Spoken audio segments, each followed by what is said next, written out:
김종인 관장님 모시도록 하겠습니다. 예, 비가 오는데도 많이 오셨네요.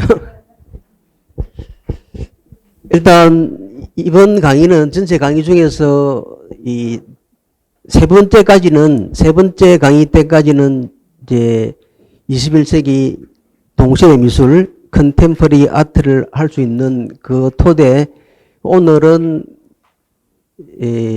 마네와 세장까지 일단 가능하면 나가보고, 다음 주에 이 포스트 구조주의를 다 끝내고, 그 다음부터는 이제 본격적으로 21세기 동시대 미술들을 들어가 볼까 합니다. 그런데 이제 그렇게 하기 위해서는 지금 우리가 하는 내용들이 기본적으로 잘 숙지가 되어야 그 다음 것을 이해할 수 있기 때문에 빠지지 마시고 잘 따라와 주시면 고맙겠습니다. 저번 시간에 우리가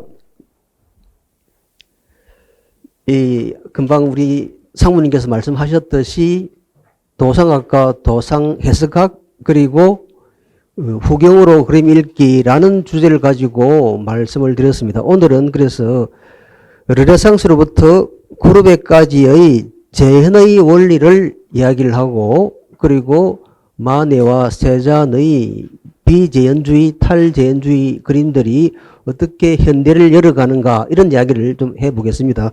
먼저 지금 보시는 두 그림은 중세 초기의 그림들입니다. 저자 미상의 두 그림들인데, 에페소 교회라는 그림인데, 이 그림을 보시면 어떤 특징이 있습니까?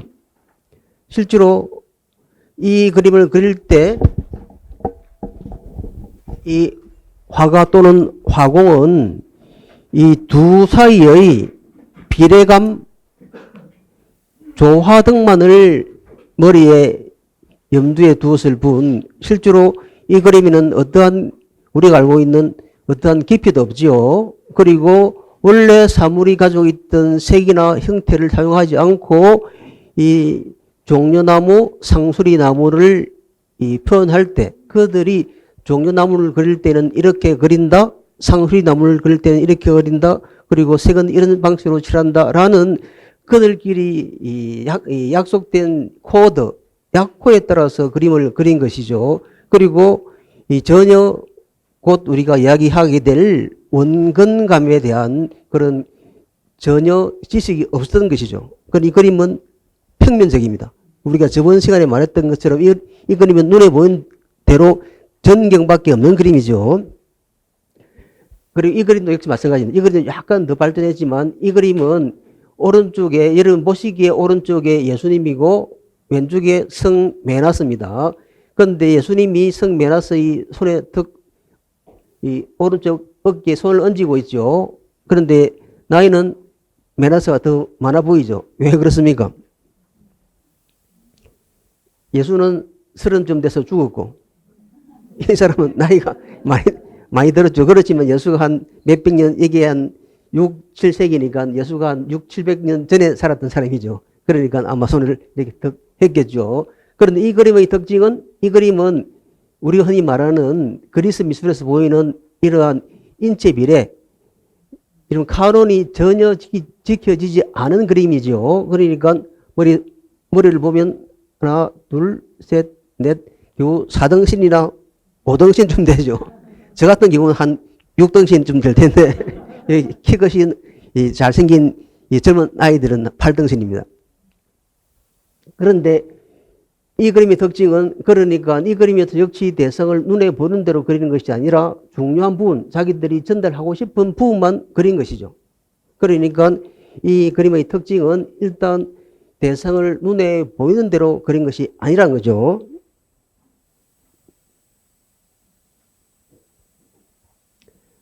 이 그림은 아까 그림보다 좀 나아졌습니다. 이 아브라함의 집을 방문한 새 천사라는 그림인데, 자, 이 그림의 특징은 역시 중간에 이 종려나무를 그려놓고 이 왼쪽에는 아브라함이 자기 집을 찾아온 새 천사를 집 바깥에서 맞이하고 있는 장면이죠. 그리고 이 장면은 아브라함이 이 자기 집을 찾아온 새 천사를 집 안으로 맞아들여서 음식을 대접하고 있는 그 장면입니다. 그런데 여기에는 왼쪽에서는 보이지 않았던 이 여인이 보이죠. 누구겠습니까? 아브라함의 아내 사라 정도 되겠죠. 그런데 이 그림도 역시 이 그림에도 역시 이 그림의 깊이는 존재하지 않습니다. 그런데 이 그림은 17세기에 그려진 그림으로 역시 똑같은 주제입니다.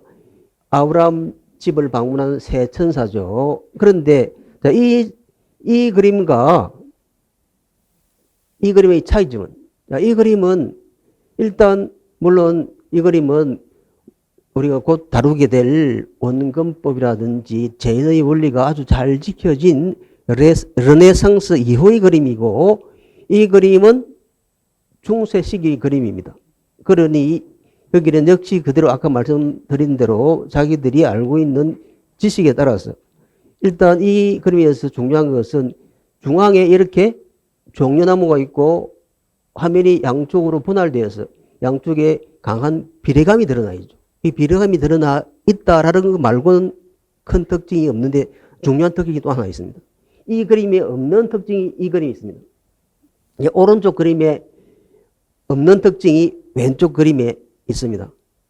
왼쪽 그림은 한번 보십시오. 왼쪽 그림은 일단 특정한 한 시점에서 보여진 한 장면을 그린 것이 아니라 다른 시점에서 보여진 장면을 그리고 다른 공간에서 보여진 장면을 한 화면에 모아두었습니다. 이 그림은 오른쪽 그림은 특정한 한 시점에 보여진 장면을 보이는 그대로 그린 것이죠. 오른쪽 것을 우리는 그래서 재현적이라고 하고, 그러니 이 그림은 눈에 보이는 대로 대상을 눈에 보이는 대로 그린 것은 아니죠.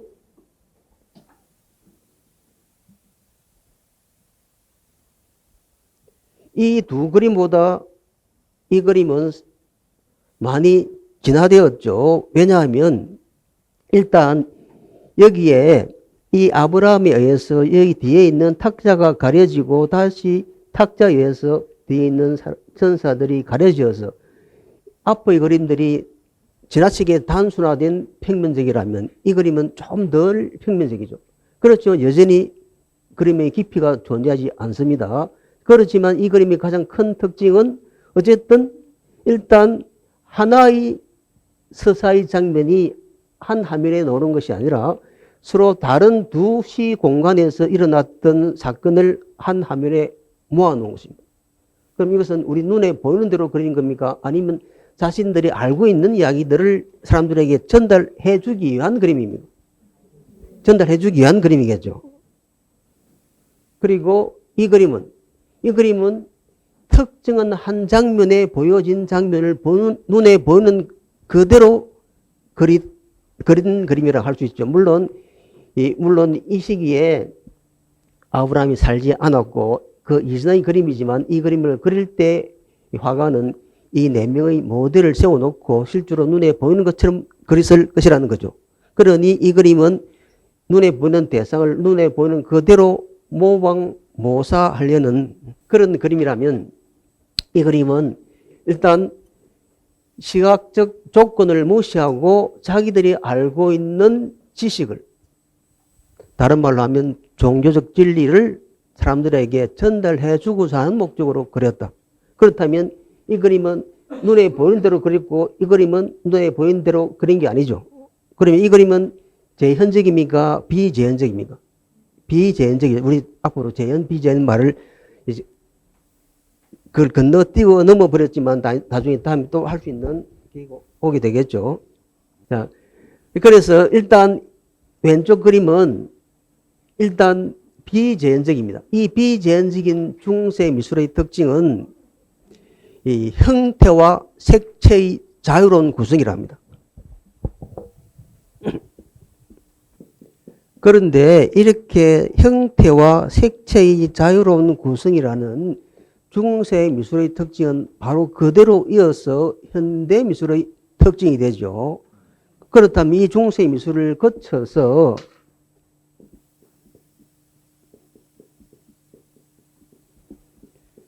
오늘 우리가 다루게 될 르네상스로부터 그룹에까지의 그림은 바로 이 재현의 원리에 의해서 구성되는 그림입니다. 물론 르네상스로부터 그룹에 이르기까지 많은 양식의 변화가 있었지만 바로코, 로코코, 낭만주의, 사실주의 등등 많은 양식의 변화가 있었지만 그러나 그 전체를 통괄해서 아우르는 단 하나의 원리를 말해보라 한다면 우리는 그것의 재현의 원리랍니다. 자, 그런데 형태와 색채의 자유로운 구성이라는 것은 이것이 눈에 보이는 대상을 눈에 보이는 대로 그리지 않고 그들이 알고 있는 종교적 진리를 전달하기 위해서 그린 그림이기 때문이죠. 그런데 그렇다면 나중에 또 말씀을 드리게 되겠지만 르네상스 이후에 그룹에까지 이 재현의 원리가 다시 생겨났다가 현대 미술이 등장하면서 마네 이후의 현대 미술이 다시 이 비재현, 탈재현으로 다른 말로 하면 재현의 포규로 넘어간다는 것이죠. 그때 현대 미술이 이렇게 비재현, 탈재현적 미술, 그러니까 현대 미술이 비재현적, 탈재현적 미술로 될 수밖에 없었다는 것은 그것은 다른 말로 하면 현대 미술도 역시 형태와 색채의 자유로운 구성이라는 중세 미술의 원리가 다시 반복된다는 것이겠죠. 그런데 이 형태와 색채의 자유로운 구성이라는 중세 미술의 특징이 이렇게 정해질 수밖에 없었던 이유는 중세 미술의 목적은 뭐였습니까? 그 신의 종교적 진리를 전달하는 것. 그것이 목적이었고 또 지금 우리가 다루게 될 재현의 원리와 같은 이러한 2차원 평면에 3차원 현실 또는 현실 대상을 그대로 재현해낼 수 있는 그러한 기법, 기술들이 아직 발달하지 못했기 때문입니다.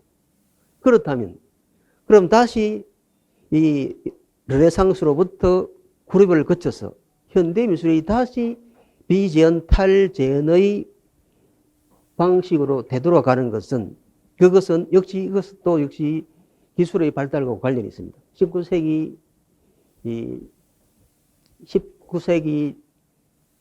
1830년가량에 다게레타입이라는 일단 사진기가 발명이 되고 그 다음에 사진기가 대중화되면서 이제 사진이 어떠한 화가보다 더 재현적인 그림을 이 현실 대상을 모사해서 다시 우리에게 제시해주는 이 재현적인 이러한 이 이미지를 더 잘 만들어내는 것을 목격하고서 이제 화가들은 이 그림이란 것은 눈에 보이는 대상 세계를 눈에 보이는 그대로 모사해서 다시 제시해주는 재현이 그림의 목적이어서는 안 된다라고 생각하는 거죠.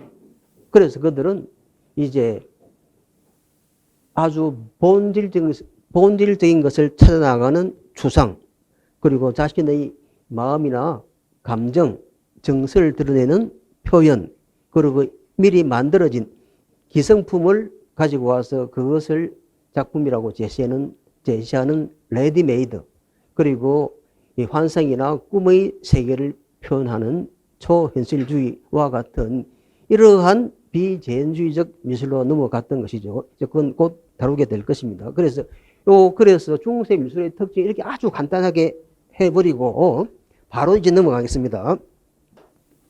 원래 우리가 이 정상적인 이러한 과정이었다면 이것도 오랫동안 할 텐데 지금 여기 슬라이드가 한 지금 60장이 남아 있습니다. 그래서 그냥 바로 넘어가겠습니다. 금방 말씀드린 르네상스로부터 크루베까지 전통적 재현의 원리입니다. 그런데 이 말은 2차원 평면에 어떻게 3차원 현실을 모사해서 눈에 보이는 그대로 다시 재현해 줄 것인가 라는 문제이죠. 그것이 첫 번째 원근법입니다. 원근법은 선원근법과 색채 원근법, 두 번째 모델링, 세 번째 그라데이션, 네 번째 오픈 윈도우, 다섯 번째 단축법입니다.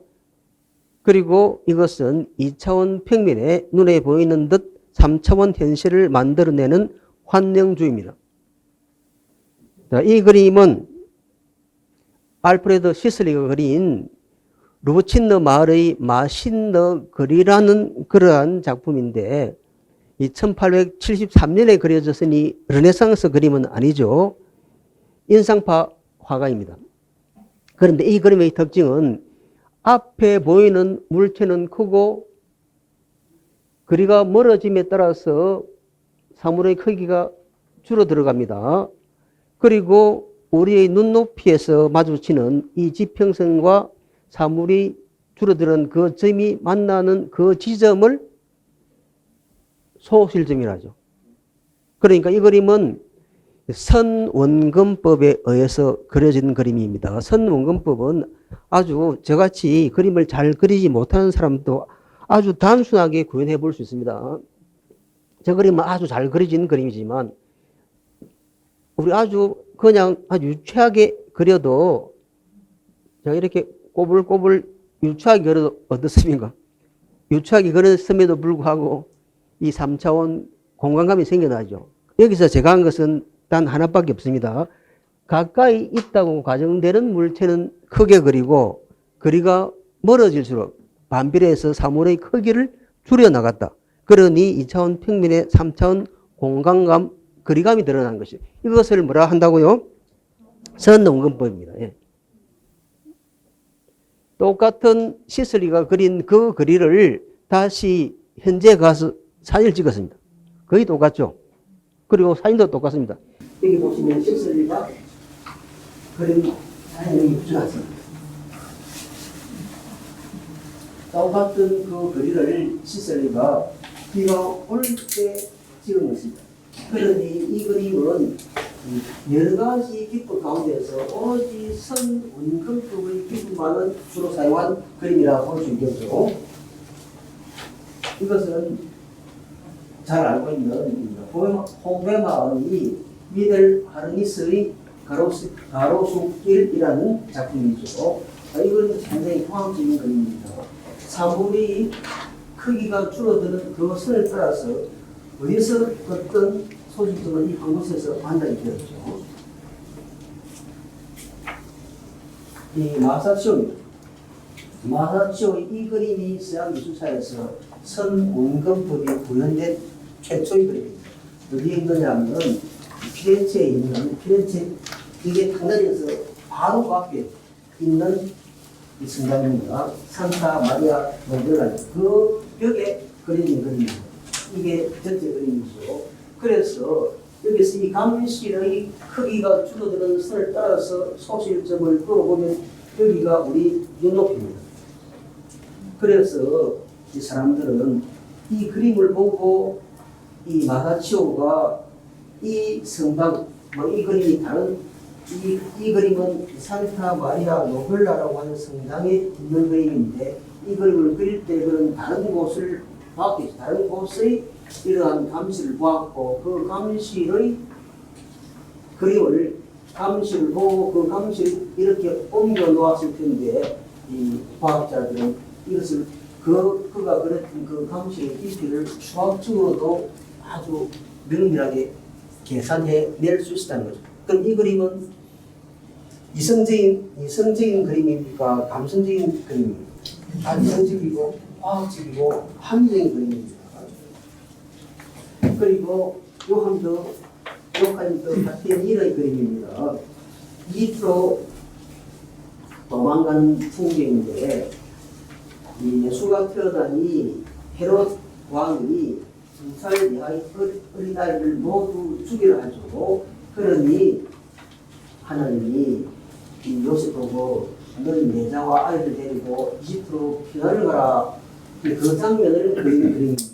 그런데 이 그림의 특징은 가까운 곳에 있는 물체는 짙고 선명하게 거리가 멀어질수록 옅고 흐리게 보입니다.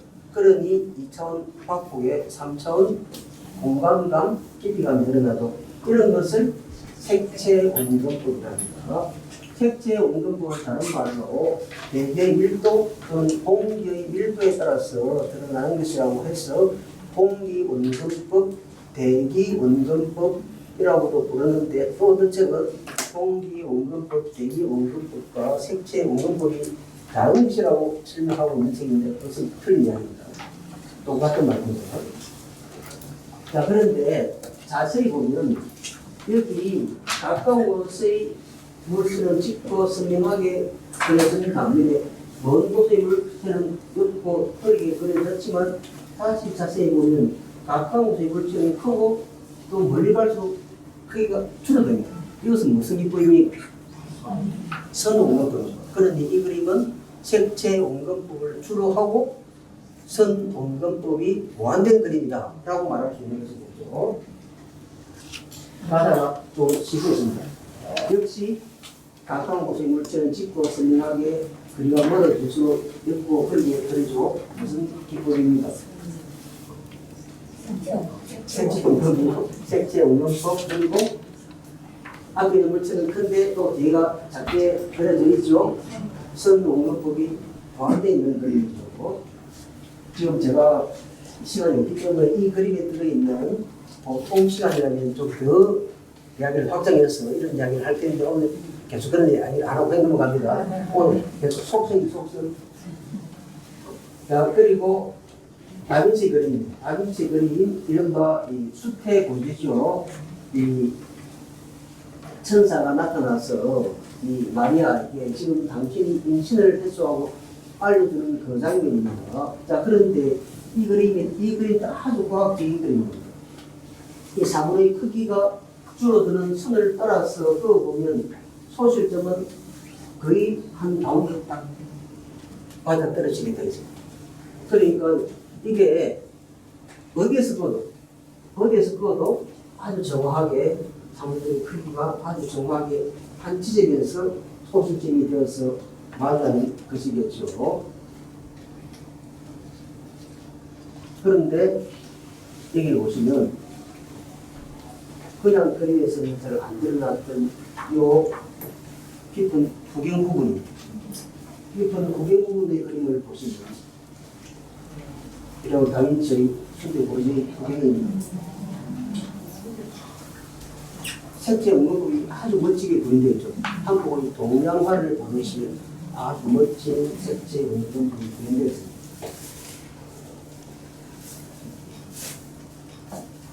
자, 그런데 이거는 데릭 부츠라고 그러는 네덜란드 화가가 그린 그림인데, 이 그림은 금방 우리가 보았던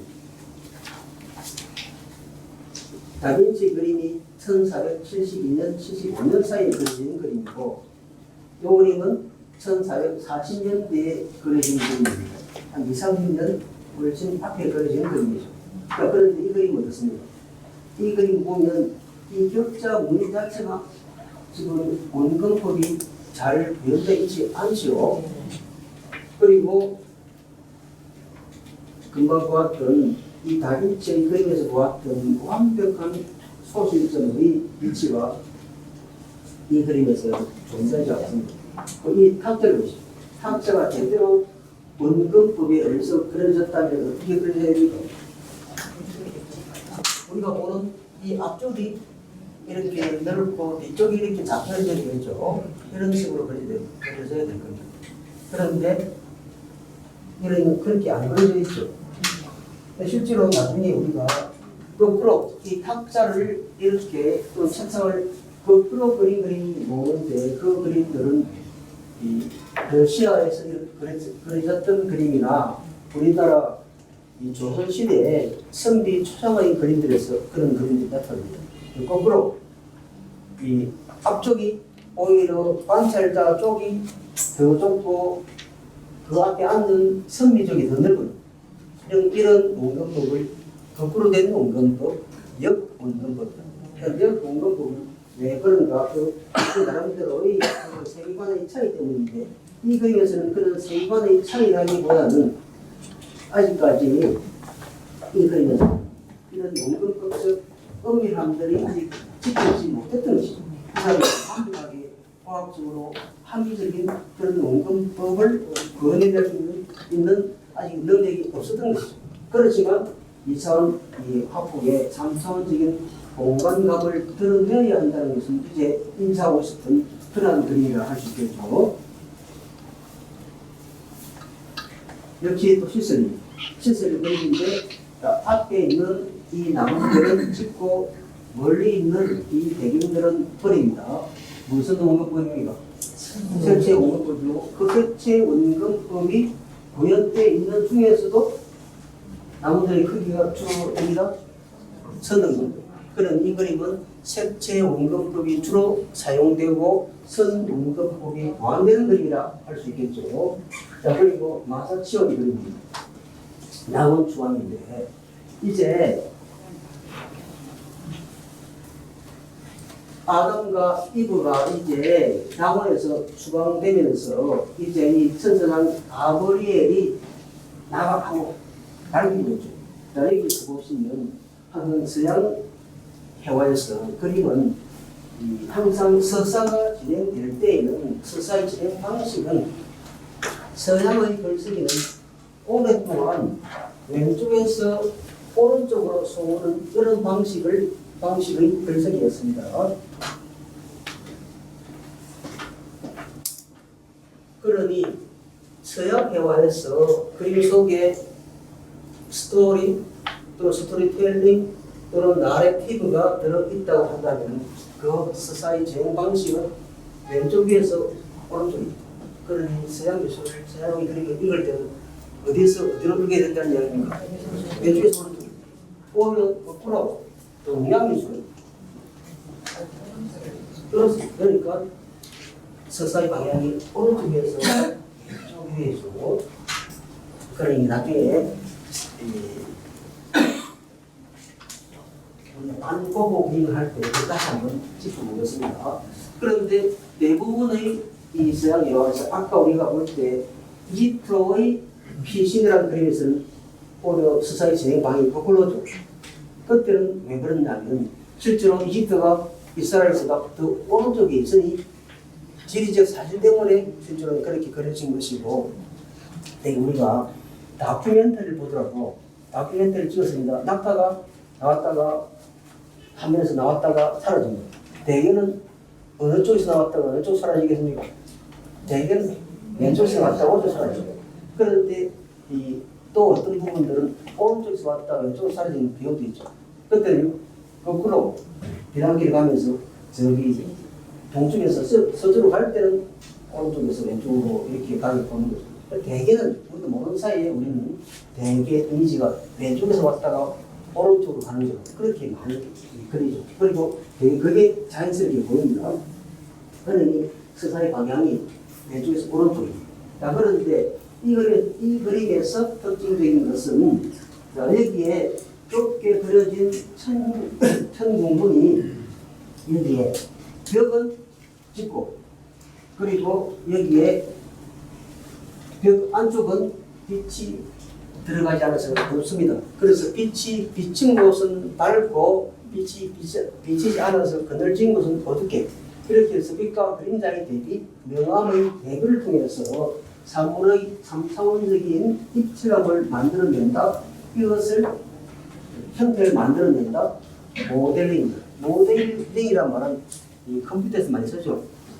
대개는 또 다른 데서도 많이 쓰는 모지만 원래 모델링이라는 여기서 나왔던 거거든요. 형태를 만든다는 것이죠. 여기 보시면 여기에 아담의 여기 피부 오른쪽 빛이 비쳐서 밝고 빛이 비치지 않은 다리 이쪽은 어둡습니다. 그리고 여기 천사의 옷의 주름지어 들어가서 이 빛이 들어가지 않은 곳은 어둡고 빛이 비친 곳은 밝게 들어가 있습니다. 그렇게 해서 이 묘사되는 대상의 3차원적인 입체감이 드러나는 이러한 방식을 모델링이라고 합니다. 그런데 이 그림은 이후의 그림에서는 보이지 않는 재미있는 그림이 있습니다. 또 뭔데요? 그림쪽 하나님 딱 하고 만화 같은 장면이 원래는 이제 보는 일이 아니니까 그리지 않았어야 하는데 그때는 저기까지 그리고 있습니다. 자, 띄워보십시오. 그 다음에 자 요거 선생님이 잘 아시는 다빈치의 제목의 완성이죠. 뭡니까? 조수이 꺼졌죠. 무슨 옹론법입니까? 선옹론법입니다. 어디에서 이렇게 꺼도 예수님의 머리 뒤쪽에서 부어집니다. 그리고 이 감시의 안쪽에 일치되고 감시 부수 감시의 저 안쪽에는 빛이 들어가지 않아서 어둡습니다. 그래서 공간감, 입체감이 늘어났죠. 뭡니까?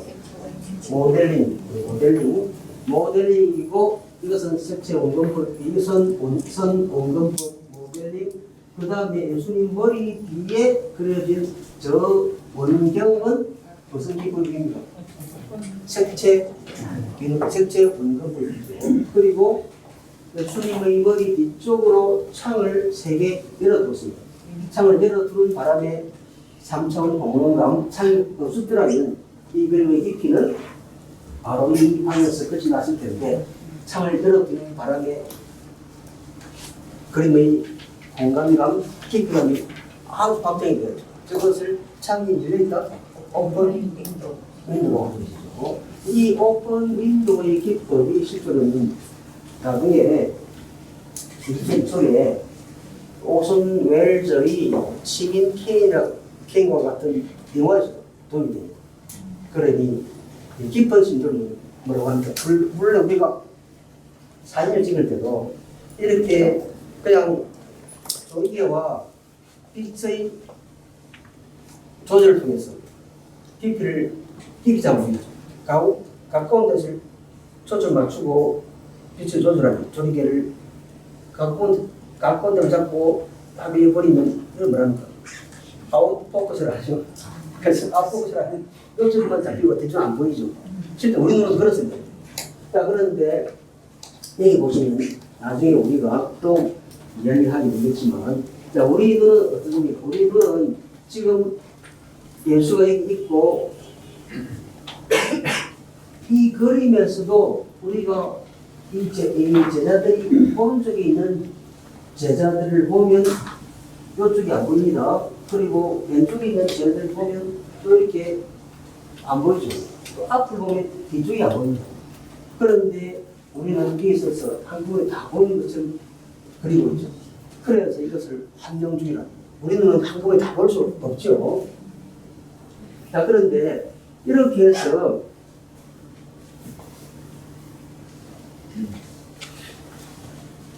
이 그림은 어디에서 꺼도 소실쟁이 안으로 보이는 그런 과학적인 그림이 되었고, 거기에 이제 창을 열어서 공간감, 거리감, 깊이감을 더 확장시켜주는 오픈 윈도우 기법을 아주 정치하게 보여주는데, 실제로 아까 말씀드린 오슨 웰즈의 시티즌 K라는 그림이 이 영화가 실제로 많은 장면에서 이렇게 심도를 아주 깊은 심도를 그 영화에서 그리고 말합니다.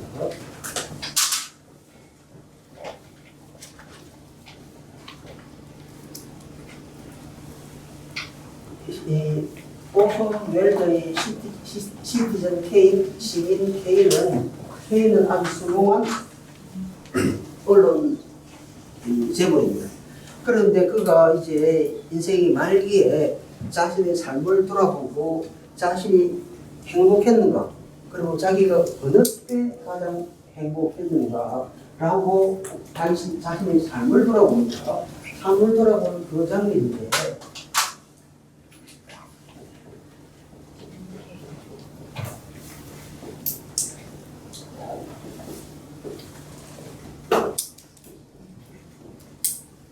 그런데 그 장면이 실제로 난로가 놓여있고 난로 옆에서 자기가 과거를 회상하는데, 그런데 그 난로 뒤에 창이 하나 열려있습니다.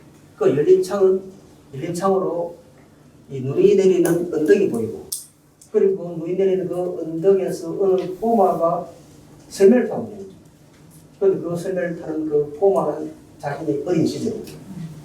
그런데 이 두 장면이 동시에, 그러니까 과거의 장면과 현재 장면이 동시에 배치되면서 그럼에도 불구하고 또 창 뒤의 그 장면들이 바로 앞에 보는 것처럼 선명하게 가까운 곳과 뒤 먼 곳이 전경과 원경이 동시에 선명하게 보이죠. 이런 기법을 딥포커스랍니다. 이 딥포커스를 실제로는 이들이 어디서 배운 것이겠습니까? 실제로는 르네상스의 거장들에게서 배웠다고 할 수 있죠. 르네상스의 거장은 이렇게 실제로 그러나 이것은 우리 눈의 한계를 뛰어넘는 기법입니다.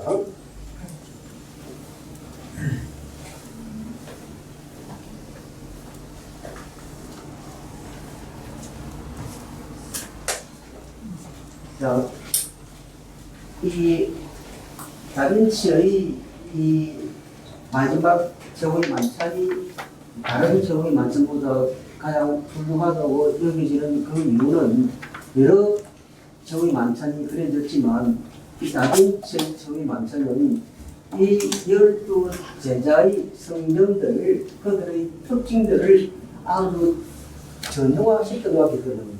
이 장면은 예수가 너희들 중에 나를 팔자가 있느니라 하니 그 말을 듣고 제자들이 자신들의 성정에 따라서 각자 다르게 반응하는 것을 아주 전형화시켜 놓은 거예요. 그러니 여기에 시몬, 다테오, 유다 다테오, 마테오는 자기들끼리 우리 스승이 왜 저런 말을 하는지 모르겠다. 자기들끼리 이야기를 하죠. 그리고 야고보, 빌립보입니다. 놀라서 뒤로 물러서고 왜 선생님이 그런 말을 하시는지 모르겠다 하고 갸우뚱 고개를 앞쪽으로 돌리고있죠. 그리고 이 토마스는 이 예수가 십자가 못 박혀 죽은 뒤에 마르쿠스 마가의 다락방에 3일 후에 부활해서 나타나니 보고 뭐랍니까? 주여 내가 그 당신이 잘린 그 창에 손을 넣어보지 않고서는 믿지 못하겠나이다. 그때 그 토마스입니다. 이 토마스는 필증주의자입니다. 보지 않고서는 믿지 못하겠나이다. 그러니까 예수를 합니다. 여기 손을 넣어봐라. 넣어보죠. 그러고 나서 예수가 뭐라고 하죠? 이제부터는 보지 않고 믿는 자가 더 복되도록 할 때 그 토마스입니다. 그러니 토마스는 자기가 따져서 묻고 그렇게 확인하지 못한 것은 믿지 못하는 사람이죠. 필증주의자입니다. 그리고 요한입니다. 이 요한은 지금 어떻게 그려졌습니까? 요한이 보기에 여자 같습니까? 남자 같습니까? 그렇죠. 그래서 이 요한이 원래는 여자가 아니라 실제로는 이 남자가 아니라 이 요한이 예수를 사랑했던 막달라 마리아다. 그리고 둘이 나중에 결혼까지 했다. 그리고 이 나중에 예수가 기독교가 로마의 국교가 되고 그래서 지배계급의 종교가 되고 지배계급의 핵심이었던 남성들이 그래서 여성들을 편식해서 실제로는 막달라 마리아가 장녀가 아니라 예수의 아주 훌륭한 제자 사도 중의 한 명이었다라고 그런 설들을 가설들이 있었죠. 그래서 이 로마에서 기독교가 남성들의 종교, 이 로마의 국교로 되면서 여성들을 철저하게 배제해 나가는 결과라 이런 설들이 있는 거죠. 그리고 이런 설들을 바탕으로 만들어진 책이 뭡니까? 여기 여러분들 아시는 다빈치 코드. 그리고 이 베드로도 화가 났습니다. 화가 나서 뭐라고 주님 난 결코 주를 배신하지 않을 것입니다. 하니 뭐라고 하죠? 늘 당시 우리 전에 성신의 세 번이나 나를 부인할 것이다. 이렇게 말하죠. 그 베드로입니다. 그리고 가론 유다죠. 요 손이 돈주머니를 뒤로 숨기고 있죠. 그리고 안드레아입니다. 손이 아프고 보고 바로톨로메오스는 여기서 그려지는 어떤 사람보다 아주 진지한 모습으로 그려져 있는데 이 바로톨로메오스는 나중에 껍질이 벗겨져서 순교를 합니다. 자, 그 다음에 여기서 보면 우리가 알고 있는 모든 기법들이 거의 많이 나타나는데 무슨 기법입니까? 선동력이죠. 창이 열려있습니다. 그리고 이 우리는 비너스의 아름다운 몸매를 돋보이게 하기 위해서 가구로 길을 가렸습니다. 길을 가리고 방을 열어놨습니다. 방이 열린 부분은 오픈링크. 방을 열어놓고 방을 또 한 번 더 열었습니다. 오픈링크 기법이 두 번 세웠죠. 그리고 여기에 눌러져 있죠. 눌러져서 밀려 들어가는 줄 없고 글자로 튀어나왔죠. 그리고 여기에 이마에 오른쪽에 빛이 들어가는 곳은 밝고 이쪽은 어둡습니다. 그리고 허벅지 위쪽은 밝고 아래쪽은 어둡죠. 무슨 기법입니까? 모델링. 그런데 자세히 보면 모델링이 이루어진 콘셉트로 피부 가장 다리는 밝고 오른쪽 위쪽은 가운데 갈수록 빛이 밝아집니다. 색이 짙고 점점 옅어집니다. 그러니 가슴과 마찬가지입니다. 가슴이 가장 다리는 짙고 가운데로 올라갈수록 밝아지죠. 그러니 여기 보시면 뺨 광대뼈 위쪽은 밝고 빛이 들어가지 않은 곳은 어둡죠. 자, 그런데 그런 곳에서도 점점 색의 점차적인 변화 그리고 빛의 점차적인 변화가 있습니다. 이렇게 색의 농도가 짙은 곳에서 옅은 곳으로 점차적으로 변화한다. 반대로 진행한다. 또 빛이 밝은 곳에서 어두운 곳으로 점차적으로 진행한다. 또 그 역으로 진행된다. 이렇게 점차적인 진행을 그라데이션이다. 그럼 그라데이션은 지금 선생님들 지금 그라데이션 하셨지만 화장하시면서 짚고 선생님대로 그 그라데이션 원래 어디에 있는 용어라는 이야기 미술에 있는 용어. 자, 그런데 전에 말씀드린 것처럼 여기도 이렇게 지오로 지어져 있죠. 지오로 지어져 있으면 여기에 찍고 뒤로가 흩어지고 있죠. 무슨 기법입니까? 색채 옮는법이고 크고 적어지죠. 선 옮는법이죠. 이걸 언덕으로 막아놓고 일어났죠. 오픈링크죠. 그리고 역시 모델링이고 모델링이 된 속에서도 그라데이션이 이루어지죠. 그런데 이제 이들은 전에 우리가 말했던 것처럼 이들은 비너스임을 즉 여신임을 알게 하는 도성학적 요소가 다 사라져 있다. 바다에 있지도 않고 육지로 나와 있는데 그 옆에 에로스도 없고 손에 광동사과도 없으니 이 여자는 더 이상 신이 아니라 인간이죠. 그러니까 여기는 서양 미술사에서 신이 아닌 여성의 단독 노드가 등장하는 최초의 그림입니다. 그래서 갈리 드레스덴 알테 마이스터 갈레리에 있는 이 그림이 서양 미술사에서 아주 중요한 그림입니다. 그런데 이 그림을 그대로 모방한 그림입니다. 그런데 이 그림은 그럼에도 불구하고 여전히 그 여자를 여기에 들판에 눕혀두는 바람에 아직까지 완벽하게 신화적 틀을 벗어나지 못했습니다. 그런데 그 여인을 이제 집으로 데리고 들어왔습니다. 들어와서 보니 두 여자가 보이죠. 두 여자가 지금 옷을 하나 걸치고 있고 이 여자는 괴를 올려서 옷을 참고 있는 것 같습니다. 그런데 이 두 여자의 신분이 뭐라는 이야기입니까? 하녀들이고, 그리고 이 하녀들이 있으니 이 여자는 귀족 부인인 것입니다. 그런데 이 여자는 지금 어떤 여인입니까? 자기가 버스드 옷을 지금 입으려 하는 여자니까 그 반대입니다. 버스드 옷을 입으려고 하니까 이 여자들이 찾아주죠. 그러니 여기 붉게 보는 이 노을은 아침 노을입니까? 저녁 노을입니다. 아침 노을입니다.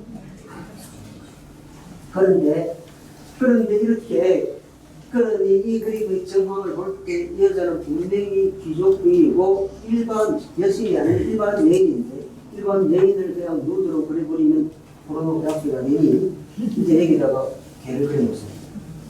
개는 부부간에 서로의 정들, 충직, 신뢰를 나타내는 그런 기호인 것이죠. 이 교호가 나중에 마음의 그림에서 또 등장합니다. 고양이로 바뀌어요. 자, 그리고 이 만테냐의 그림입니다. 자, 만테냐의 그림에 보면 터트리는 것은 예수님이 못이 십자가에서 못이 박혔을 때 그 상처 속에 구멍이 나겠죠. 구멍을 못을 표현했습니다. 모델링으로 표현했죠. 그리고 그걸 뜯고 있는 그런 이 몸도 다 모델링과 그라데이션으로 표현되어 있습니다. 그런데 여기 예수의 시신이 지금 덜 침대 위에 눕혀져 있습니다. 그 시신을 눕힌 침대는 지금 무슨 기법입니까? 보니까 앞쪽은 넓고 뒤쪽은 좁죠. 선 원근법입니다. 자, 그런데 지금 저 침대가 있고 침대가 지금 우리 허리 충분히 높이라 한다면 이렇게 봤을 겁니다. 그런데 이렇게 보면 눈에 보이는 그 시각 조건에 따라서 짧게 보이겠죠. 즉 시각의 조건에 따라서 짧게 보이는 것을 짧게 그리는 것 이것을 단축입니다. 그러면 다시 제 내용에는 이렇게 해서 이것은 거꾸로 성마르크 성부 보관실인데 저 성당 천정을 보니 그려진 사람들이 밑에서 위로 쳐다보면 짧게 보이겠죠. 짧게 보이면서 짧게 그리는 겁니다. 짧게 보이면서 짧게 그린 것을 단축입니다.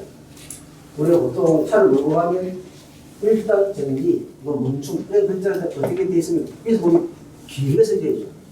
길게 쓸 수밖에 없는 이유는 앉아서 보면 앉아서 보면 그게 짧게 보이니까 길게 써야 정상적으로 보이기 때문이거든요. 이런 것처럼 짧게 보이는 것을 짧게 그리는 것을 단축입니다. 그러면 이제 다시 반복해보면 제네의 원리는 이제 선원근법은 무엇입니까? 가까이 있는 물체는 크게 그리고 그리가 멀어짐에 따라서 멀어지는 그리만큼 반비례해서 사물의 크기를 줄여나간다? 그러면 사물의 이 화면에 3차원 그리감 깊이가 나타난다? 이것은 뭐라 그런다? 선원근법. 가까이 있는 물체는 짙고 선명하게 그리가 멀어질수록 여기고 흐리게 그린다? 색채원법. 그리고 빛과 그림자 명암의 대비를 통해서 빛이 들어온 것은 밝고 그렇지 않은 것은 어둡게 그려서 사물의 입체감을 만들어낸다?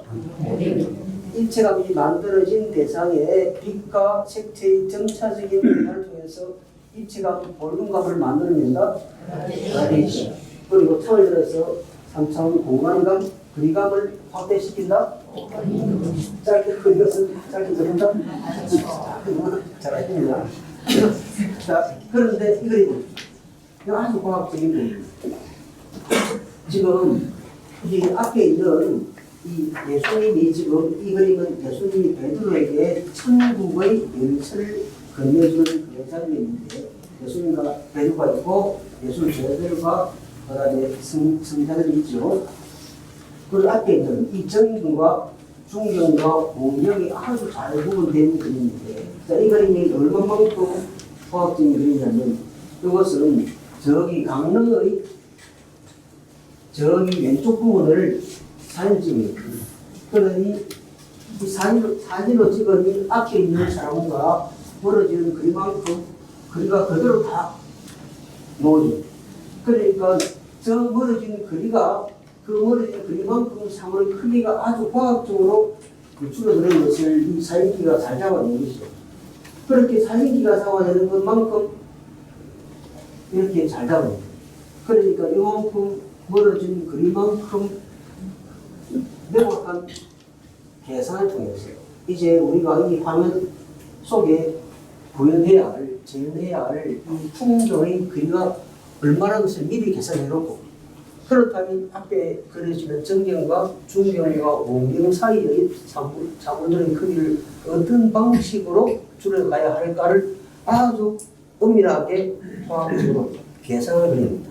그러니 실제로 우리 눈에 보는 것은 아주 명확하게 보입니다. 자, 이런 것을 그리고 이 그림은 이 관찰자가 보는 화면의 가운데 있어서 자기 중심으로 대상을 재구성한 그림입니다. 그럼 이 그림에서는 관찰자의 시선이 더 중요한 것입니다. 그리고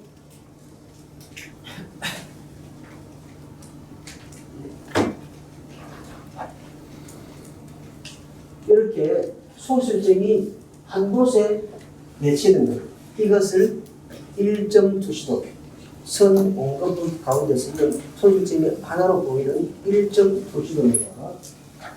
그리고 이 넬란드 비트레이터 중앙박물관을 찍은 사진인데, 이 박물관 이 반대편에서 요 정도의 높이에서 사진 찍은 이 전체 이 박물관 전체가 총과 높아서 이 박물관 2층쯤 되는 곳에서 이 사진 찍었습니다. 그러니 이제 소실점이 이렇게 양쪽으로 두 개가 이렇게 맺히죠.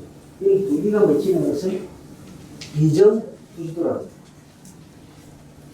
그리고 이제 다시 여기는 같은 높이로 올라가 있지만 한간 더 높죠. 여기가 더 높은 꼭대기, 이 꼭대기가 내려다보는 곳에서 내려다보면 이미지 이렇게 보입니다. 그러면 소실점 아래로 하나 더 만들어집니다. 이렇게 이런 것을 3점 투시도로 하는 것이죠. 그리고 이렇게 밑에서 위로 보는 것을 하이 앵글이라고 하고, 위에서 밑으로 내려보는 것을 하이 앵글이라고 하고, 그 다음에 밑에서 위로 쳐다보는 것을 로 앵글이라고 합니다. 대개는 사진을 찍을 때, 보통 사진을 찍을 때도 보통은 아무런 그냥 가장 객관적인 사진은 그 사람과 같은 높이를 찍는 거예요. 그리고 거리도 적당한 거리를 유지하는 거죠. 그런데 그 사람을 사진 찍을 때 밑에서 위로 찍으면 사람이 그만해 버려요. 위에서 아래 찍으면 사람이 매수해 버려요. 그러니까 실제로는 사진 아주 객관적으로 보이는 사진에도 그렇게 찍는 사람은 주관적인 시점이 들어갈 수 있습니다. 자, 이 그림을 한번 보시죠. 이 그림과 금방 보았던 이 그림인데, 이 그림과 이 두 그림은 아주 완벽한 선 원근법과 멀어지는 거리만큼, 그리고 멀어지는 거리만큼 사물의 크기가 아주 명확하게 과학적이고 합리적으로 계산된 그림입니다. 이 그림 어디에서나 소실점은 하나에서 그어져 있죠. 이런 소실점이 화면에서 여전히 중앙이거나 약간 비틀어지지만 그 여전히 화면 속에 들어있는 이러한 원근법을 구심 원근법이에요. 우리말로 하면 센트럴 퍼스펙티브라고 하는데, 이거 승바로크 유해 관련인데 이것도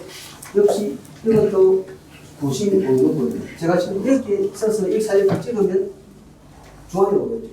여기 조금 나왔어요. 조금 늦게 나왔습니다.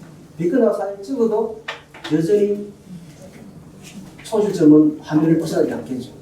그런데 지금 제가 이걸 완전히 많이 벗어서 사진을 찍습니다. 그러면 제가 바라보는 이 화면의 중앙과 그 다음에 사물들이 크기가 줄어들어간 그 점은 일치하겠습니까? 그렇지 않겠습니까? 이제 일치하지 않은 그런 그림이 생겨나겠죠.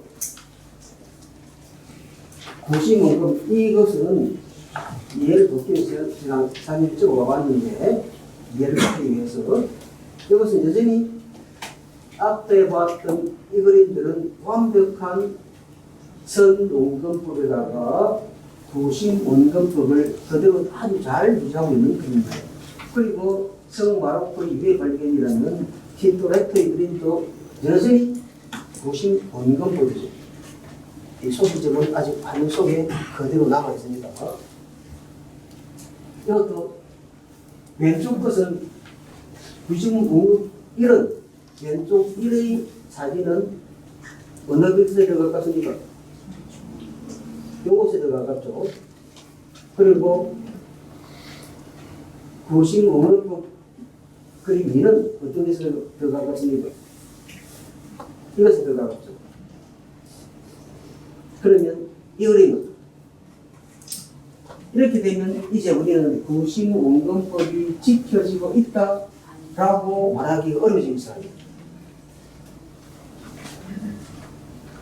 원래 우리 위에서 보면 이것은 아까 보았던 하이 앵글로서 이렇게 3점 표시로 그려줄 수 있겠죠. 그런데 A는 실제로는 위에서 쳐다봤음에도 불구하고 아래 위가 그냥 동일합니다. 저런 것을 평행운동법이라고 합니다. 우리가 이게 전부 다 건축사들이 많으시니까 이 설계도를 그릴 때, 집 설계도를 그릴 때 어떻게 그립니까? 눈에 보이는 대로 앞쪽은 크고 뒤쪽은 원금에 따라서 작게 그리니까 똑같이 그립니다. 똑같이 그리니까 설계도면 어떻게 그려야 되냐면 설계도면 이렇게 그려야 되죠.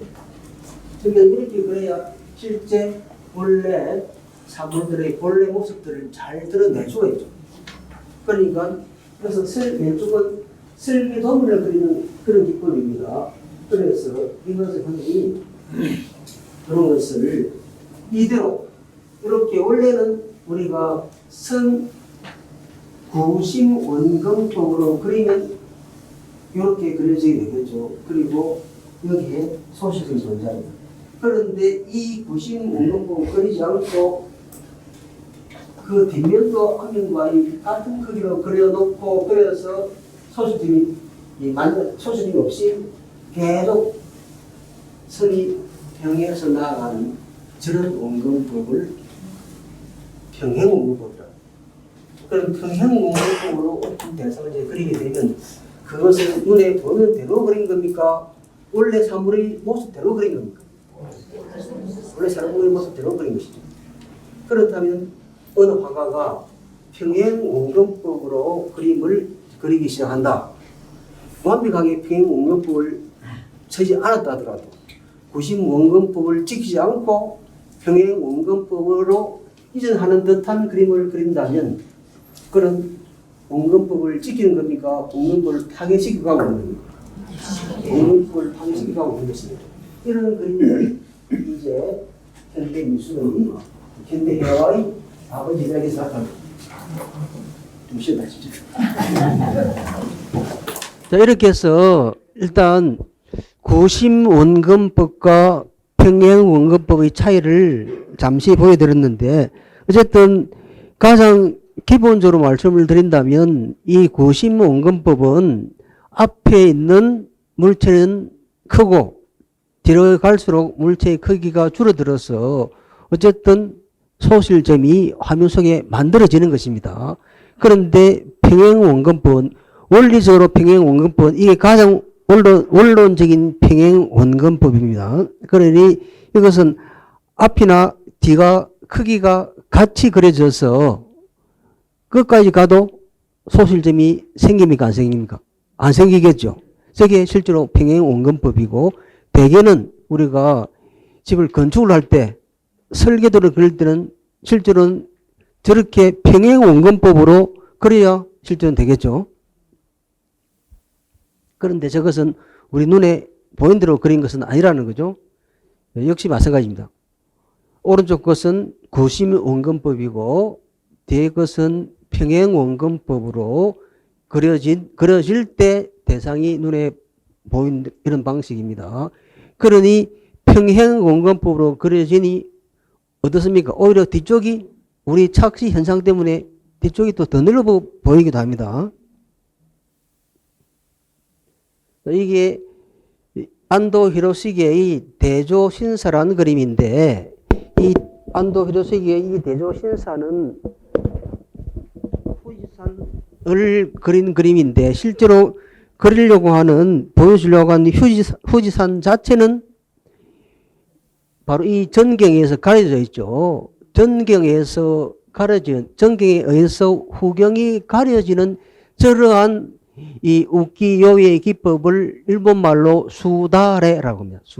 수다레는 우리말로 바꾸면 문 앞에 쳐져 있는 발, 그 발이란 뜻입니다. 자, 그런데 그런데 지금 그래서 이 기법은 수달의 기법으로 실제로 이 그림의 주제가 되는 후경이 전경에 의해서 가려지는 기법이죠. 그런데 여기서 보면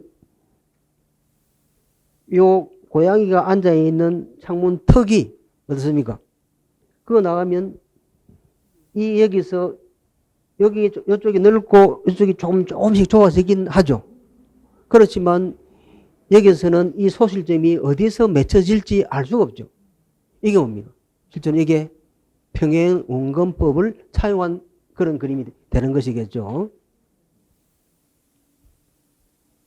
그러니 평행원근법으로 그림을 그린다 하는 것은 어떠한 차이가 있는가? 다시 돌아가서 보자면은 이 구심원근법으로 그림을 그리는 것은 이 관찰자 또는 화가가 자신을 중심으로 자기가 재현해야 할 이 대상을 자신을 중심으로 재구성하는 겁니다. 그런데 금방 보았던 이 그림은 자, 요거 두 개가 아직까지 구심원근법적인 틀을 가지고 있다고 한다면은 이제 구심원근법의 틀을 벗어나 버리는 오른쪽의 사진은 어떻습니까? 관찰자가 한참 위치를 이동합니다. 이동해서 실제로 자기 중심이 아니라 원래 자기가 어느 위치에 있든 자기 눈에 보여지는 세계의 모습을 그냥 그린 것이죠. 1번, 2번이 관찰자 중심이라면 3번은 즉 사물의 중심이 되는 것이죠. 즉 객체가 중심이 되는 것이죠. 역시 이런 겁니다. 안도 히로세기 대조신사가 그렇죠. 그러니 자기 방 중안에 서서 이렇게 후지산을 딱 중앙에 놓게 그리지 않았던 것이죠. 그렇게 그릴 수밖에 없었던 이유는 자기 집이 삐딱하게 놓여있으니 그러니까 보이는 대로 그린 겁니다. 그러니까 원래 사물이 있는 그 자체를 존중하고 대상을 바라본 것이죠. 반고의 아럴의 이 빈센트의 집입니다. 자, 이 그림의 특징은 자, 일단 아시다시피 자, 이 그림에서는 이미 보면 물감 자국이 잘 드러나 있죠. 그러니까 이 그림을 그대로 가서 보았다면 물감 자국이 그대로 드러나고 붓자국이 그대로 드러나겠죠. 마테리얼가 아주 그대로 보일 겁니다. 그런데 특히 저 하늘을 한번 보십시오. 하늘을 보면 하늘이 색채 원근법으로 그려져야 한다고 하면 요 위쪽은 짙고 지평선 저쪽으로 날아갈수록 옅어져야 되겠죠. 그래야 하늘에 원근감이 생겨나겠죠. 그러니까 하늘을 거의 단색처럼 모노톤으로 그려놓았습니다. 그러니 그림의 깊이가 사라졌죠. 그리고 여기서 아까 우리가 구심원근법의 그림에서는 일단 관찰자가 와서 이 집 앞에서 이렇게 보이도록 여기 요렇게 소실점이 화면 중앙이나 아니면 약간 옆으로 비껴 나가는 정도로만 그려야 구심원근법이 유지가 되겠죠. 이건 어떻습니까? 많이 비껴 나와 있습니다. 그러니 여기서 이 화면 속에서는 소실점을 찾을 수가 없게 되죠. 아주 먼 곳까지 가야 소실점이 나올 겁니다. 그럼 이것은 구심원근법입니까? 평행원근법입니까? 평행원근법이라 봐야 하는 것이죠. 그러나 우리가 보았던 원래 의미 그대로의 평행원근법은 아니지만 구심원근법을 탈피해 가고 있다. 이게 고갱의 우리는 오늘 시장에 안 갈 거야 라는 그림인데 짧게는 시장입니다. 그런데 여기서 이 그림들은 이집트 아가씨들을 이집트 신상처럼 그렸습니다. 고갱이 말년에 어떤 섬으로 갑니까? 타히티로 간 이유는 타히티에서 자기가 꿈꾸던 원시적 생명이 충만한 그런 곳을 그가 찾을 수 있을 것이라고 보았던 것이죠. 그런데 그가 가서 목격했던 타히티는 이미 서구 식민주의자들에 의해서 이미 더럽혀진 곳이었습니다. 그리고 타히티의 이 강렬한 생명이 넘쳐나는 그런 이 원시적인 자연적 삶들은 다 사라지고 그의 모든 것을 이 서구 제국주의자들에 의존해서 살아갈 수밖에 없는 피식민자들의 삶입니다. 이 아가씨들은 시장에 가서 그 식민자들의 그 남자들에게 몸을 팔아야 됩니다. 그래서 시장을 오늘 안 간다는 겁니다. 그런데 이 아가씨들의 손 동작을 마치 이집트 신상처럼 그려놓았습니다. 그래 아주 어색하게 그려놓았죠. 그리고 이쪽 왼쪽 아가씨의 눈은 얼굴은 옆면이고 눈은 다시 앞면을 바라보고 있죠. 이집트 미술의 정면성의 원리입니다. 그러니 어떤 대상이 눈에 보이는 대로 그곳에서 눈에 보이는 그대로 그린 것이 아니라 그 대상의 특징들이 잘 드러나는 곳에서 그 대상을 바라보고 그것을 다시 한 화면에 모아놓는 것, 이 시각적 종합, 시각적 추상, 이것이 이집트 미술의 정면성의 원리고 이것을 자신의 미술에 그대로 도입한 자가 피카소였죠. 자, 이 처녀의 눈은 그러나 다시 앞면을 바라보고 있죠. 이 처녀는 완전히 눈이 이집트 미술의 정면성의 원리 그대로입니다. 자, 그런데 여기서 이제 앞에 있는 처녀들과 뒤에 물고기를 지고 가는 저 소년들을 한번 보십시오. 앞에 있는 사람은 크게 그렸고 뒤에 있는 사람은 적게 그렸으니 선논검법이 지켜지고 있습니까? 그렇지 않습니까? 지켜지고 있죠. 그런데 이 그림은 아까 이 그림과 어떤 차이가 있는지 한번 보시죠. 자, 이 그림들에서는 우리가 구현해야 할 그 풍경의 그 거리가 아주 면밀하게 과학적으로 계산이 되어서 멀어지는 거리만큼 크기가 아주 명확하게 크기가 줄어들어가니 사물의 완벽한 거리감이 생겨납니다. 화면 속에서. 그런데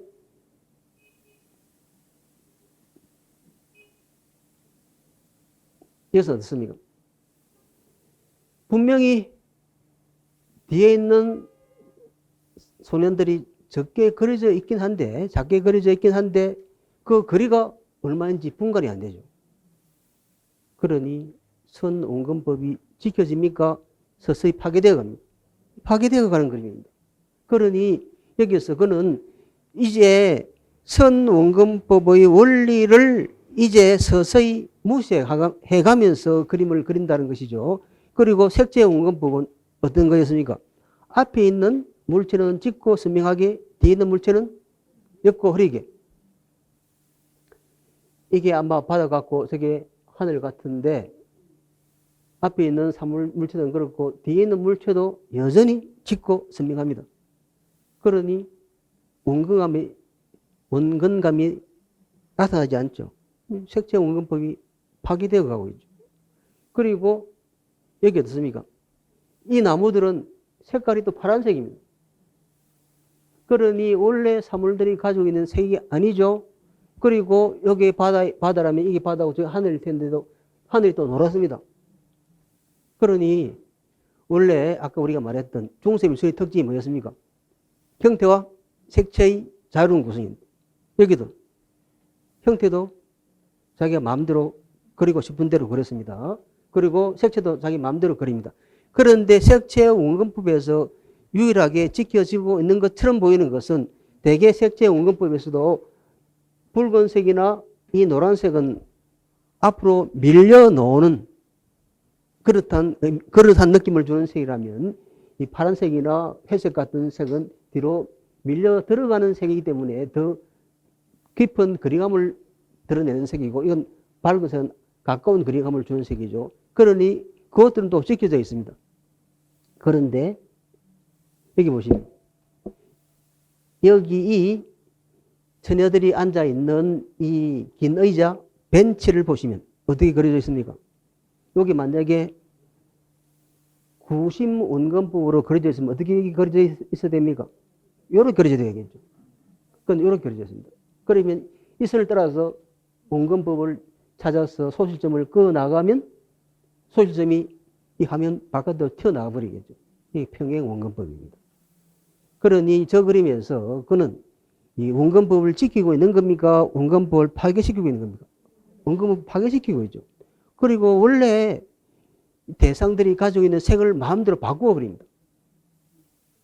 그러니 이 그림을 그릴 때 이 처녀들 가운데 서서 자기 중심으로 이 처녀들을 자기가 벤치 가운데 서서 저 처녀들을 보고 저렇게 그린 것이 아니라 한쪽으로 한참 비껴나서 저걸 이렇게 그린 거죠.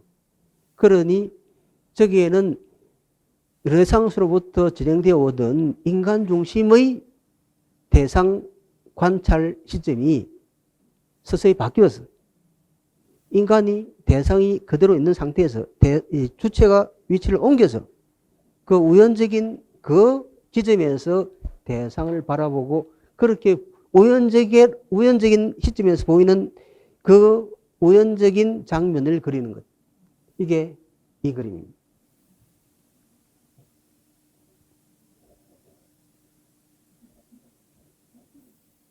이것은 세잔의 이 사과가 있는 정물이죠. 이 사과가 있는 이것도 나중에 좀 길게 설명을 해야 될 필요가 있을 텐데 근데 간단하게 말하면 이 부분만 보십시오. 무슨 원근법입니까? 이것이 바로 구심 원근법을 그려주려면 이렇게 그려져야 되죠.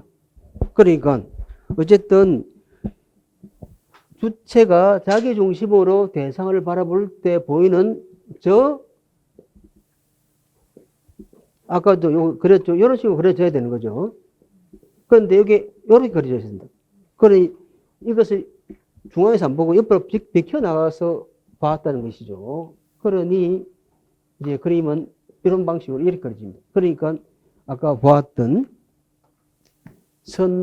이 평행 원근법처럼 구도가 잡혀 들어가는 것이죠. 이렇게.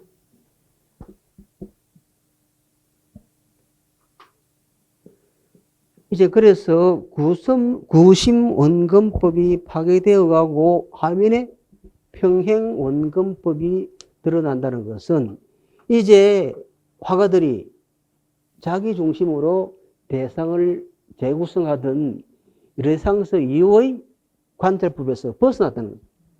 그래서 대상을 바라보는 눈, 시점이 달라지고 있다. 이건 가부키 극장 내부 장면입니다.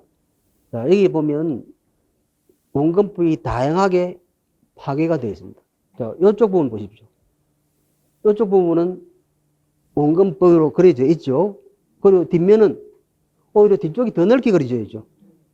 이쪽은 지금 여기에서 배우 나와서 저쪽 정면으로 이동하는 그 선이겠죠. 이것도 뭡니까? 이쪽이 더 넓게 그려져 있어요. 이것을 원래 그 무대를 분석해 보면 이렇게 됩니다.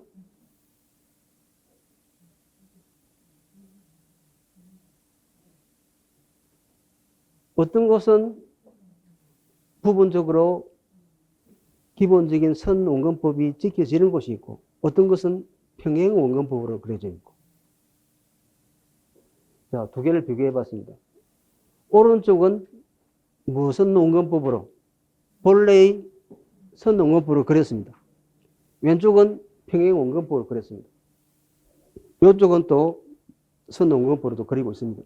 그런데 오른쪽 선 기존의 우리 눈에 보이는 대로 그리는 선 원근법에 따라서 눈에 보이는 대로 그리면 자, 이 가부키 이 극장에서 연극하는 배우의 그 연극 장면이 그 그림을 보는 사람들에게 잘 드러나겠습니까? 안 드러나겠습니까?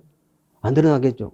그러니까 그러한 시각 조건을 무시하고 평행 원근법 그려서 이렇게 대상을 보여주면 실제로 우리 눈에 보듯이 이 대상이 이렇게 보인다는 것이죠. 이것이 이 가부키 내부를 그린 그러한 원리인 겁니다. 그러면 무엇이 더 사실에 가깝습니까? 눈에 보이는 것은 오른쪽이죠. 그런데 실제로 더 사실에 가까운 것은 왼쪽이라 해야 됩니까? 어려집니다. 그죠? 자, 아까 말씀드린 조선시대 선비초상화입니다. 선비초상화인데 이건 실제로는 언제 그려진지 정확하게 이 연도가 잘 드러나지 않는데 어쨌든 선비의 초상화인데 선비가 앉아있는 선비 쪽이 넓고 이쪽이 도로 적죠. 이게 제대로 된 선원근법이라면 거꾸로 그려야 되겠죠. 그러니까 거꾸로 그려져 있기 때문에 역원근법입니다. 왜 저렇게 그렸습니까? 자, 저 선비를 그린 초상화는 실제로는 서양의 모든 그림을 보는 주체는 관찰자, 화가가 주체죠. 그런데 이 초상화에서는 자기가 주인이니까 자기가 보이는 대로 그려야 되는 거죠. 그러니까 대상을 주체와 객체를 포착하는 관점이 달라진 것이죠. 이 보시죠. 오른쪽은 흥선 대웅근 이항 초상입니다. 왼쪽은 작가 미상의 윤동섬 초상입니다. 둘 다가 어떻습니까? 둘 다가 역원근법을 그려져 있죠. 그러니 이 조선의 초상화들은 대개는 저렇게 역원근법으로 그려져 있는 거죠. 저런 역원근법은 서양 미술에서는 안 보입니다. 왜? 서양 미술에서는 언제든 관찰자가 주인이고 그래서 관찰자의 눈에 보이는 대로 그려야 되니까. 근데 여기는 뭡니까? 보이는 대로 그리는 것이 중요하지 않죠. 누가 주인이냐? 누가 이 그림의 주인이냐가 중요한 것이죠. 밑에 보시면 이것도 그렇습니다. 발을 얹는 아마 받침대겠죠. 받침대도 되게 화려하게 만들어 놓았지만 여기도 다 거의 다가 역원근법으로 그려져 있습니다. 이건 2003년에 이 현대 작가인데 현대 작가가 책거리라는 그림을 그렸는데 문화적 방식으로 그렸는데 역원근법으로 그렸습니다. 이건 고구려 벽화입니다. 고구려 벽화에 그려져 있는데 벽화 이쪽이 좁고 뒤쪽이 더 넓게 그려져 있죠. 이 역원근법입니다. 역원근법으로 그려야 저 안에서 사람들이 뭘 하고 있는가를 보여줄 수 있는 거죠. 자, 이게 유명한 서양에서는 이렇게 원근법으로 대상을 포착했다면 우리 동양에서는 이 원근법 대신 삼원법이라는 게 있었습니다. 대상을 위에서 밑으로 내려다봅니다. 물론 서양에서도 그런 게 있죠. 위에서 밑으로 내려다보는 건 뭐랍니까? 하이 앵글. 밑에서 위로 쳐다보는 것을 로우 앵글. 그런데 이것을 위에서 밑으로 내다보는 것을 밑으로 내다보기 때문에 심원법이랍니다. 또 위에서 이렇게 내려다보는 거죠. 그래서 밑에서 위로 쳐다보는 것을 고원법이랍니다. 그리고 같은 눈높이에서 쳐다보는 것을 평원법이랍니다. 자, 그런데 요 두 개는 다 지금 요거는 국보 217호인데, 자, 그런데 이 그림은 일단은 고원법이라는 것은, 이것을 심원법이라는 것은 알겠습니다. 그죠? 그런데 심원법이라는 것 말고도 이 그림에는 서양의 보통의 원근법에서는 보이지 않는 기법들이 숨어 있습니다. 자, 앞에 있는 금강산 이 여러 봉우리들을 그렸는데 앞에 있는 봉우리, 뒤에 있는 봉우리 크기를 한번 보십시오. 앞에 있는 봉우리나 뒤에 있는 봉우리의 크기가 똑같아. 그러니 만약에 이렇게 그리려면 한 곳에 서서 저 봉우리를 보고 그리려면 봉우리 크기가 아스라이 작게 보여야 실제로 보는 것처럼 보이겠죠. 그런데 그것은 금강산을 드러내는 방식이 아니야. 그래, 금강산을 이렇게 그리려면 이 봉우리를 그릴 때는 여기서 그리고 그 다음 봉우리를 그릴 때는 더 가까이 가서 보고 그리고 그렇게 그린 것들을 다 모아서 하나로 모아놓는 겁니다. 단일 시점입니까? 다시점입니까? 엄청 많은 다시점이 숨어 있는 거죠. 그러니 여기에는 이 자연 중심의 세계관이 드러나 있습니까? 인간 중심의 세계관이 드러나 있습니다. 자연 중심의 세계관이. 실제로는 이 봉우리를 우리 눈에 보는 그대로 그린다면 우리는 금강산을 제대로 아는 게 아닌 것이죠. 금강산 봉우리의 원래 모습이 원래 이거 가까이 있어서 볼 때 우리에 있는 것처럼 다 똑같이 그려줘야 한다. 그러니까 눈에 보이는 시각의 조건에 따라서 멀어지는 거리만큼 줄여 들어가는 것은 서양 사람의 시각이고 동양 사람의 시각은 그게 아니다. 금강산은 저렇게 그려야 돼요. 저렇게 그려야만 금강산의 웅장한 본 모습, 금강산 뒤쪽도 원래의 크기 그대로 그려지는 것이죠. 그러니 여기는 도저히 서양 사람들은 도저히 상상할 수 없을 정도의 다양한 시점들이 들어가 있습니다. 그러면 이 겸재정선의 금강전도가 더 훌륭한 그림입니까?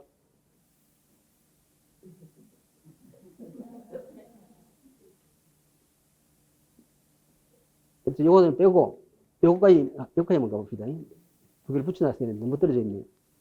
요 오른쪽 너무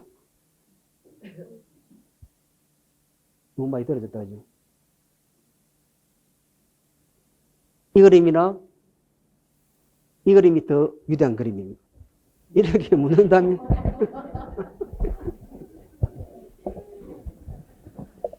아마 서양 사람들도 이제 이 세계관을 이해하게 된다면 겸재정선의 그림이 아주 위대한 그림이라 이렇게 생각할 수도 있겠죠. 그런데 그것은 이제 사물을 바라보는 눈 또는 세계관의 차이 때문에 그림이 달라지는 것이죠.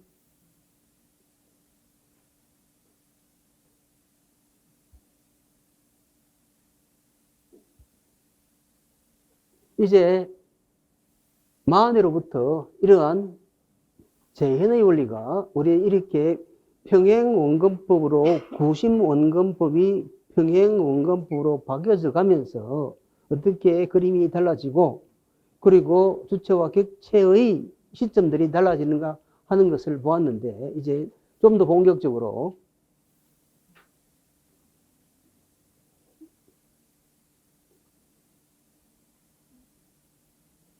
자, 이 그림입니다. 자, 마하네의 그림 중에서 비교적 초기에 그려진 그림인데 1862년에 그려진 그림입니다. 1862년, 63년에 그려진 그림이라는 것은 전에 말씀드린 것처럼 나폴레옹 3세의 집권 2기가 시작되고 얼마 지나지 않아서 그려진 그림입니다. 자, 그런데 자, 이 그림은 빅토리 메랑입니다. 그리고 이 그림에서 이 여자만 관찰자와 눈이 마주칩니다. 그리고 여기에 있는 모든 사람들은 각자 다른 곳을 응시하고 있죠. 그럼 이 그림이 어떻습니까? 보통의 그 이전의 그림이라면 실제로는 모든 사람들이 하나의 서사로, 하나의 이야기로 실제로는 유기적으로 통일되어 있는데 어느 누구도 동일한 시선으로 뭉쳐져 있지 않지요. 그런데 마하네는 자, 이 마하네가 클레멘트 그린버그라고 하는 이 20세기의 가장 유명한 미술 비평가가 이제 이 마하네를 일컬어서 마하네로부터 현대 회화가 시작된다라고 말합니다. 원래 우리는 현대 미술의 아버지, 서양 미술의 아버지를 지오토로 합니다. 지오토. 왜?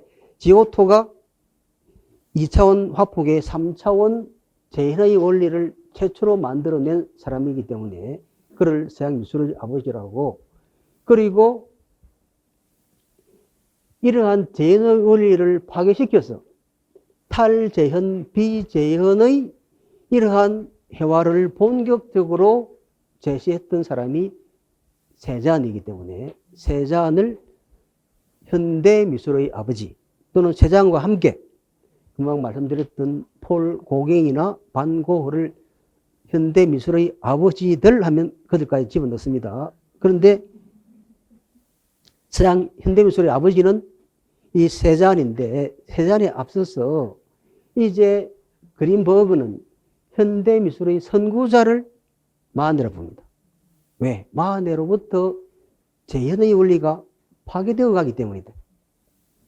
마네는 일단 그림이란 것은 3차원 현실이 옮겨진 그러한 공간이 아니다. 그림은 기껏해야 2차원 평면에 그려진 사물이다. 그림 자체가 오브제라는 이야기입니다. 그림은 실제로 이 현실 세계가 옮겨져서 거기에 3차원이 구현된 것이 아니라 이런 이야기죠. 그림은 기껏해야 이것은 평면일 뿐입니다. 그런데 이 2차원 평면에 어떻게 3차원이 들어올 수 있는가?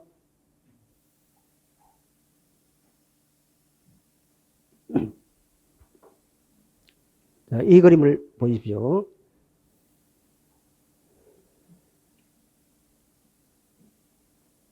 이것은 혼토르스트라는 화가가 그린 그림인데 이 목자들의 경배라는 그림입니다. 자, 이 그림에서 광원은 어디에 있습니까?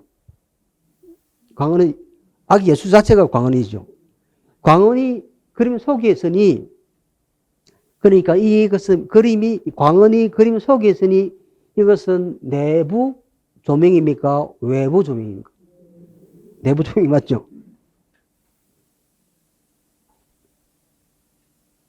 똑같이 혼토로스가 그린 아까 말씀드린 도마의 불신이라는 이런 제목입니다. 도마가 주여 내가 그 상처에 손을 넣어보지 않고서 믿지 못하겠나이다 하는 그 장면입니다. 손을 넣어보는 그 장면입니다. 자, 그런데 여기에 광원이 그림 속에 있습니까? 그림 바깥에 있습니까? 그러면 내부 조명입니까? 외부 조명입니까? 내부, 외부. 외부. 자, 오늘 요게 핵심입니다. 오늘.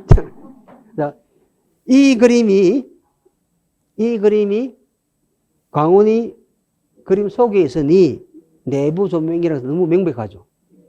그런데 이 그림은 광원이 그림 바깥에 있습니다. 그죠? 재현의 원리에 따라서 그렇습니다. 자, 이제 모델링과 그라데이션이 문제가 되면 우리는 빛이 어디에서 들어오는가를 염두에 두어야 됩니다. 그런데 대개는 빛은 왼쪽 위에서 들어오는 게 많죠. 왜냐하면 서양 그림의 이 서사 원리가 서사가 왼쪽 위에서 오른쪽으로 진행되기 때문에 대개 빛도 왼쪽 위에서 비치는 경우가 많습니다. 왼쪽 위에서 빛이 비쳤죠. 그리고 그 비친 빛이 아마 등잔불이나 촛불이겠죠. 비친 빛이 이 토마스의 머리가 이 머리에 빛이 비춰져서 그 그림자가 예수 왼쪽 갈비뼈에 비춰죠. 그러니 지금 이 그림 속에는 광원이 없죠. 그러니 이 그림이 외부 조명이냐 내부 조명이냐 묻는다면 내부 조명입니다. 내부. 왜 내부 조명이냐? 이 재현의 원리에 따라서 그림을 그린 화가들은 이 그림이 단순히 평면이 아니라고 생각합니다. 이 그림은 자신들은 이 그림을 3차원 현실 세계를 재현해 놓았다.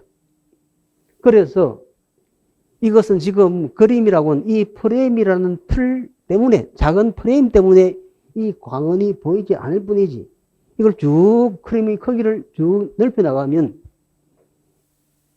마가의 마르쿠스의 다락방입니다. 저 왼쪽 저 위에 등잔불이나 촛불이 있었겠죠. 그것까지 충분히 우리는 이 3차원 공간을 확대할 수 있는 겁니다.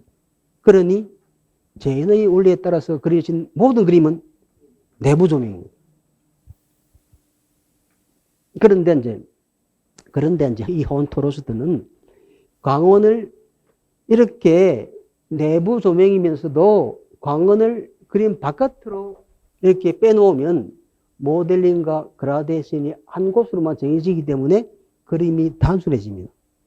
그런데 이제 혼트로스트는 이렇게 광원을 그림 속에 집어넣음으로써 모델링과 그라데이션이 이렇게 방사선으로 되게 만드는 그런 효과를 만들어내죠. 그러니 그림이 더 역동적이 됩니다. 광원이 몇 개입니까? 광원이 2개나 되죠. 그러니 이렇게 모델링과 그라데이션이 양쪽으로 퍼져나갑니다. 그림이 더욱 모델링과 그라데이션만으로 그림이 아주 역동적인 그림이 되었죠. 그리고 저는 이 그림에서 여기는 역시 광원이 어디에 있습니까?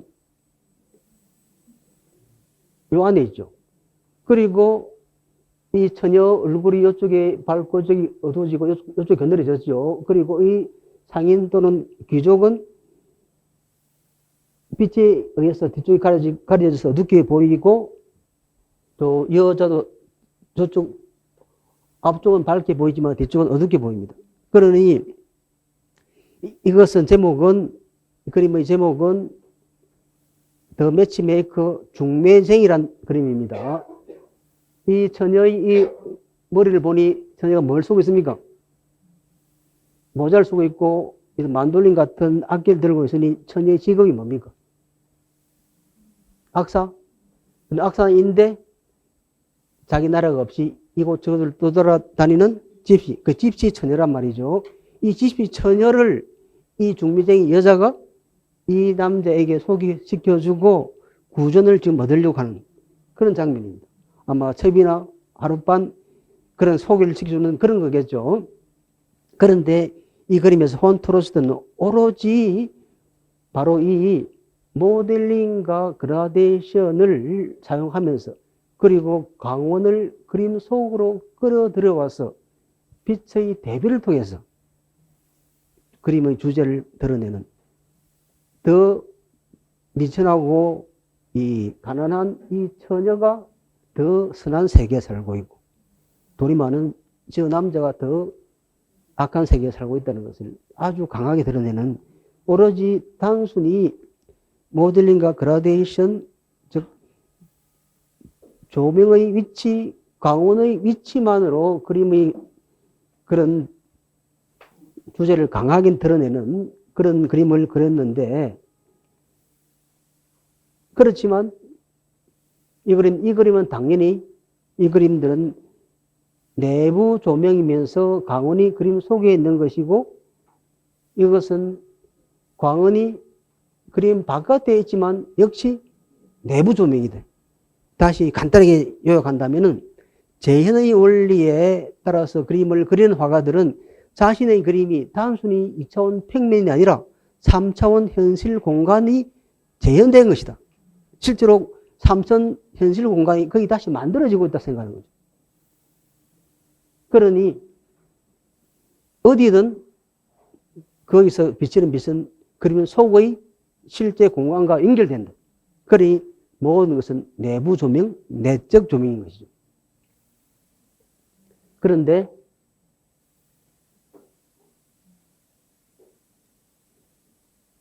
만에는 그림이란 것은 단지 2차원 평면에 그려지는 그러한 사물에 불과하다. 이것은 그냥 평면입니다. 이 평면에 어떻게 3차원이 구현될 수 있는가? 그러니 이 평면에 어떻게 이 평면에 따로 이 그림에 빛을 던져주는 광원이 이 그림 속에 들어갈 수 있겠는가? 안 되는 거죠. 그럼 그림은 그림 속에 이 그림에 빛을 던져주는 광원은 무조건 그림 바깥에 있을 수밖에 없다. 그러니 그 그림 바깥에서 일률적으로 쏘여주는 이 조명밖에 없기 때문에 대개는 이게 내적 조명일 때는 그림 한 곳 어디에선가 대개 사선을 그리면서 빛이 들어오겠죠. 그래 모델링과 그라데이션이 아주 쉽게 잡힐 텐데 이것은 바로 이 그림과 무관한 곳에서 바깥에서 이 그림의 빛이 쏘아지기 때문에 이 대상의 빛이 일률적으로 비치게 됩니다. 그러니 모델링과 그라데이션이 생길 여지가 없게 되는 거죠. 그러니 대상은 거의 단색조, 모노톤으로 처리됩니다. 그래서 여기도 보면 가슴의 볼륨도 모델링이나 그라데이션이 아니라 선적으로 표현됩니다. 그리고 이 여자의 얼굴도 실제로는 콧날도 거의 선적으로 표현되어 있죠. 동양화를 보면 동양화의 초상화는 어떻습니까? 보통의 서양의 초상화는 얼굴을 옆으로 살짝 돌립니다. 얼굴을 살짝 돌리는 이것을 뭐라면 이렇게 찍는 걸 얼짱각도로 하죠. 얼짱각도로 이렇게 사진을 찍는 이유는 모델링과 그라데이션 잘 내기 위해서 얼굴의 윤곽이 잘 드러나기 하기 위해서 찍는 거죠. 그런데 동양 초상화는 바로 찍습니다. 바로 그립니다. 그러니까 모델링과 그라데이션이 잘 안 드러나겠죠. 그러니 선을 강조를 합니다. 그러니까 여기도 동양화를 닮은 것처럼 선이 강조되어 있습니다. 그런데 이 여자의 몸을 비추는 조명은 완전히 외적 조명인데, 그런데 여기에 이 여자가 지금 애매하게 이 겨울 내과, 시내과, 겨울과에 들어갔다가 나오는 건지 다시 들어가려 하는 건지가 애매한데, 이 여자 등 위쪽으로 저 숲 뒤에서 빛이 비춰지고 있죠. 무슨 조명입니까? 내부 조명입니다. 그래, 이 그림은 내부 조명과 외부 조명이 동시에 사용되는 그림입니다. 아직 마네가 자신이 발견한 그 혁명적 사고에 대한 자신이 없을 때 그렸던 과도기적인 그림입니다. 그러나 아직까지 여러 가지 구상적인 형태를 많이 남겨두고 있죠. 자, 이 그림은 요게 파리스의 심판인데, 파리스 심판 중에 이 뭡니까? 누굽니까? 투구가 있으니? 레이몽디가 그린 라파엘로의 파리스의 심판은 사라지고 없고, 그것을 레이몽디가 동판화로 모사를 해둔 그림인데, 누굽니까? 여기에 투구가 방패가 있으니? 투구가 방패가 있으니? 아테나. 이 꼬마 에로스랑 같이 있으니? 비너스. 그 다음에 공작이랑 있으니? 헤라. 날개 달린 모자를 쓰니? 헤르메스. 걔랑 같이 있는데? 파리스죠. 그러니 파리스의 심판의 주제에 맞는 이 인물들은 여기인데, 오른쪽에 이와 관계없는 세 명의 사람들이 보이죠. 요 구도를 그가 따온 겁니다.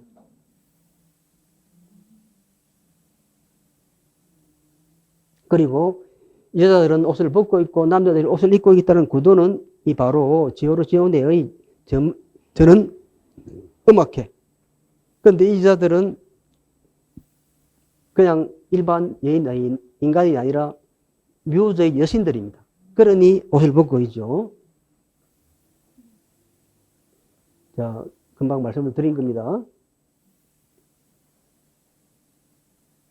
자, 그래서 클레멘트 그린버그는 이제 마네의 작품은 해와의 평면성을 공개적으로 솔직하게 선언한다는 점에서 최초의 모더니즘 해화가 되었다. 그러니 클레멘트 그린버그가 이 현대 해화의 특징을 뭐로 본다? 평면성이다. 그 다음에 찰스 해리슨입니다. 미술에서 현대적인 것은 미술 작품의 외관을 자연계의 외관과 연계시켰던 서구 문화의 전통적 관례의 붕괴와 연관된다. 그래서 이제 이 세상의 어떤 것과도 닮지 않는 해화, 그것이 모던 해화로 분류되는 것 같다. 그려진 이미지와 실제 대상 간의 유사성의 고리가 끊어진다. 이것이 현대 해화의 특징입니다. 그러니까 평면성과 평면성이 강조되면 이제 결국 그 그림은, 그려진 이미지는 그림 바깥의 실제 대상과 그 실제 대상을 지시하는 그 고리를 잃어버릴 수밖에 없겠죠. 그래서 그려진 이미지와 실제 사물이 닮지 않았어. 그리고 그림이 평면적이야.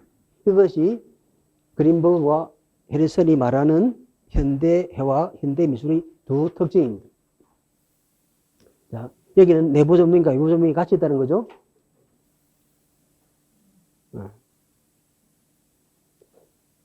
멘젤입니다.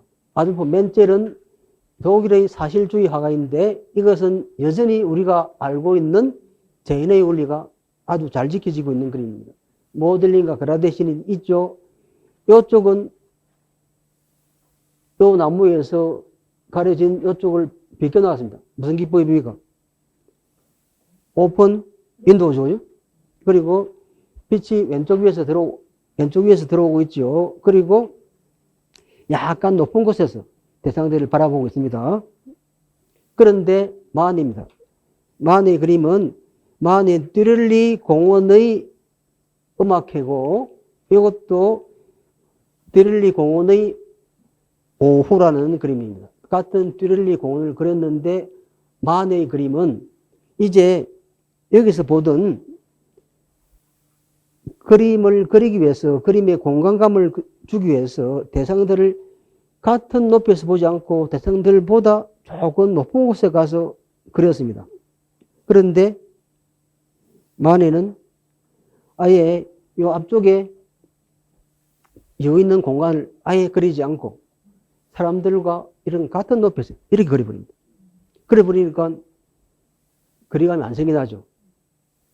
의도적으로 거리감을 지워가는 그림을 그립니다.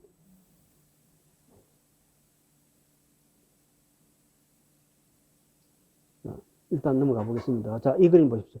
오른쪽은 안도 히로시게의 그림입니다. 안도 히로시게의 그림은 아까 말했던 전경에 의해서 후경이 가려지는 기법을 뭐라 그랬습니까? 수다레라고 했죠.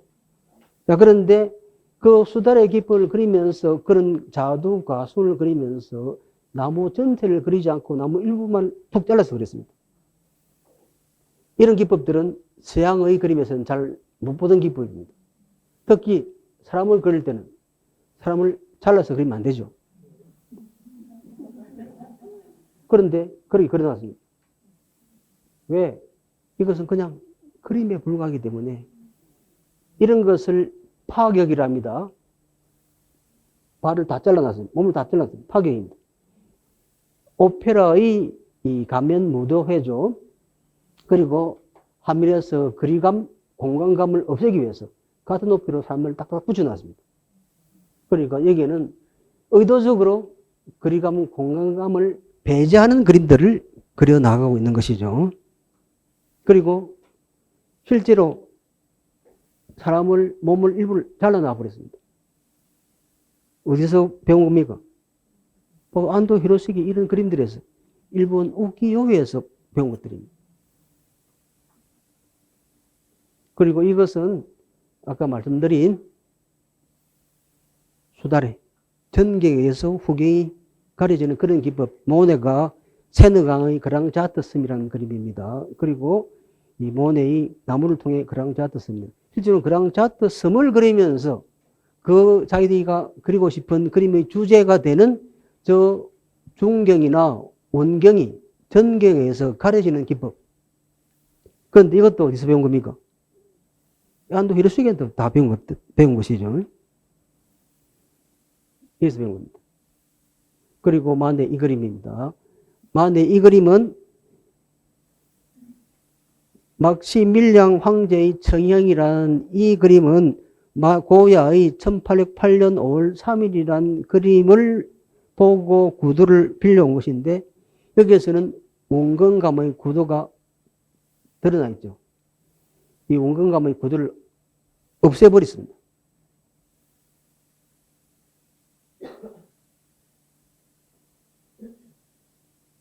이게 나폴레옹 3세입니다. 플랑드릴이라는 사람이 그린 나폴레옹 3세의 그림입니다.